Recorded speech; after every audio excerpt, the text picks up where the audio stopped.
महाशिवरात्रीसाठी special असा उपवासाचा पराठा आणि उपवासाची बटाट्याची रस्सा भाजी बनवली आहे.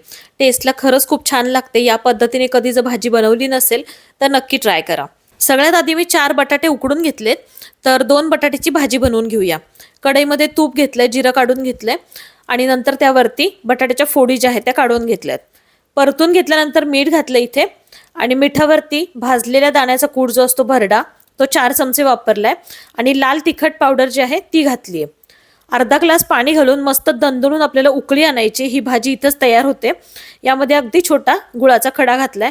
मस्त तिखट गोड अशी भाजी खूप छान तयार होते.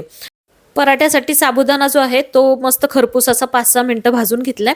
थंड झाल्यावरती आपल्याला त्याची बारीक एकदम पावडर बनवून घ्यायची.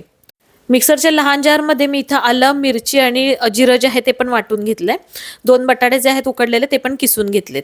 पराठा बनवायला सुरुवात करताना साबुदाण्याचं पीठ घेतलंय, त्यावरती बटाटा आणि जे वाटण आपण बनवलं ते 1 चमचा वाटण आणि मीठ घातलंय. सगळं हाताने व्यवस्थित कालवून घ्यायचंय. पाण्याची जरूरत असेल तर थोडं पाणी वापरू शकता. मस्त पिठाचा गोळा आपला इथं तयार झालाय. आता लगेचच पराठे लाटायला सुरुवात करते.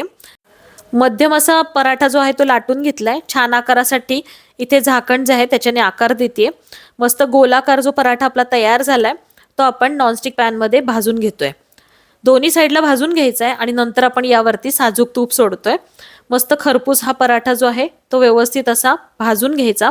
टेस्टला भन्नाट लागतो आणि मऊसूद होतो. म्हणजे टिफिनसाठी पण तुम्ही नक्की हा देऊ शकता. बटाट्याची भाजी जी आहे ती टेस्टला खरंच खूप टेस्टी लागते. तर नेहमी खिचडी किंवा आमटी भात बनवण्यापेक्षा थोडासा वेगळा असा हा पदार्थ आपण इथे बनवलाय. पदार्थ शॉर्ट्स यामध्ये काही सजेशन असतील तर नक्की तुम्ही कमेंट्सद्वारे कळवू शकता.